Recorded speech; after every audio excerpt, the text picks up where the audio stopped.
আসসালামু আলাইকুম বন্ধুরা, আপনারা কি কল্পনা করতে পারেন যে পৃথিবীর সবচেয়ে উঁচু বিল্ডিং কতটুকু লম্বা হতে পারে? এখানে মোট কতটি তলা আছে এবং এটাতে কতটুকু খরচ করা হয়েছে? আর এই বিল্ডিং এর নাম কেনই বা বুর্জ খলিফা রাখা হলো? এই সকল প্রশ্নের উত্তর জানতে এই ভিডিওটিতে চোখ রাখুন।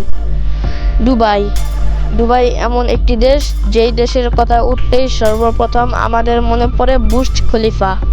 বন্ধুরা, অজানা পথের আজকের এই ভিডিওতে আপনারা জানতে পারবেন পৃথিবীর সবচেয়ে উঁচু টাওয়ার সম্পর্কে।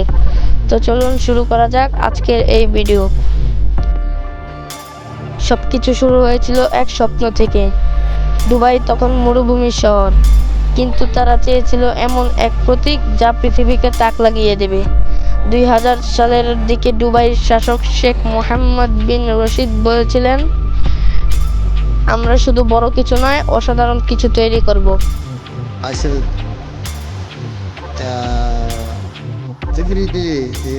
every morning in Africa, that when the lion wake up, এভাবেই জন্ম নেয় এক বিশাল স্বপ্ন, একটি ভবন যা আকাশ ছুঁয়ে ফেলবে। 2004 সালের 6ই জানুয়ারি বুর্জ খলিফার নির্মাণ শুরু হয়। নির্মাণের দায়িত্বে ছিলেন দক্ষিণ কোরিয়ার স্যামসাং সিটি, যারা মালয়েশিয়ার পেট্রোনাস টাওয়ারও তৈরি করেছিলেন।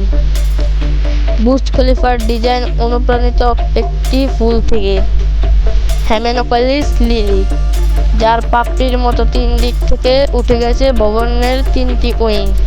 এই ওয়াই আকৃতি ভবনকে শুধু সুন্দরই করেনি, বরং শক্তিও দিয়েছে বাতাসের চাপ কমাতে।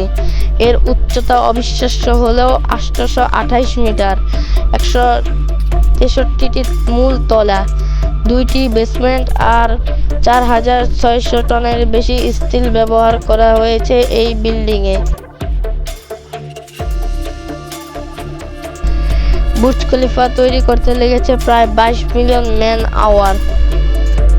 ব্যবহৃত হয়েছে 3,30,000 ঘনমিটার কংক্রিট এবং 39,000 টন স্টিল।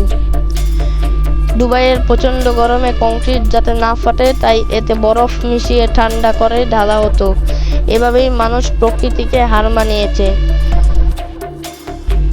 বুর্জ খলিফা আজও ধরে রেখেছে একাধিক বিশ্ব রেকর্ড: বিশ্বের সবচেয়ে উঁচু ভবন, সবচেয়ে বেশি তলা বিশিষ্ট স্থাপনা, সবচেয়ে উঁচুতে থাকা মসজিদ অথবা সুইমিং পুল এবং পৃথিবীর দ্রুততম এলিভেটর ঘন্টায় 36 কিলোমিটার গতিতে উঠে যায়।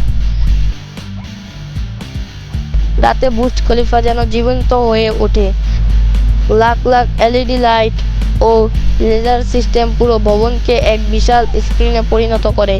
জাতীয় দিবস, ঈদ, ক্রিসমাস কিংবা নতুন বছর, প্রতিটি দিন বুর্জ খলিফা হয়ে ওঠে রঙে রঙে ভরা এক উৎসব। প্রকল্পের মোট খরচ হয়েছিল প্রায় 1.5 বিলিয়ন মার্কিন ডলার। মূল নাম ছিল বুর্জ দুবাই, কিন্তু উদ্বোধনের সময় দুবাইকে অর্থনৈতিক সহায়তা দিয়েছিলেন আবুধাবির প্রেসিডেন্ট শেখ খলিফা বিন জায়েদ আল নাহয়ান। তাকে সম্মান জানাতেই নাম রাখা হয় বুর্জ খলিফা। আজ এটি শুধু একটি ভবন নয়, এটি এক প্রতীক যা মানুষের সাহস, প্রযুক্তি আর শিল্পের মেলবন্ধন।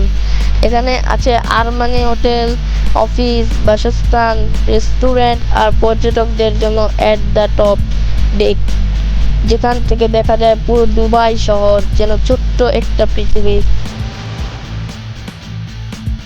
বুর্জ খলিফা আমাদের শেখায়, মানুষ যখন স্বপ্ন দেখে আর বিশ্বাস রাখে, তখন আকাশও তার সীমা হতে পারে না। তাই বন্ধুরা, যদি ভিডিওটা ভালো লেগে থাকলে তবে একটা লাইক দিও, কমেন্টে জানাও পরের ভিডিওটা কোন স্থাপনার গল্পে শুনতে চাও, আর সাবস্ক্রাইব করতে ভুলো না অজানা পথ চ্যানেলটিকে। ধন্যবাদ।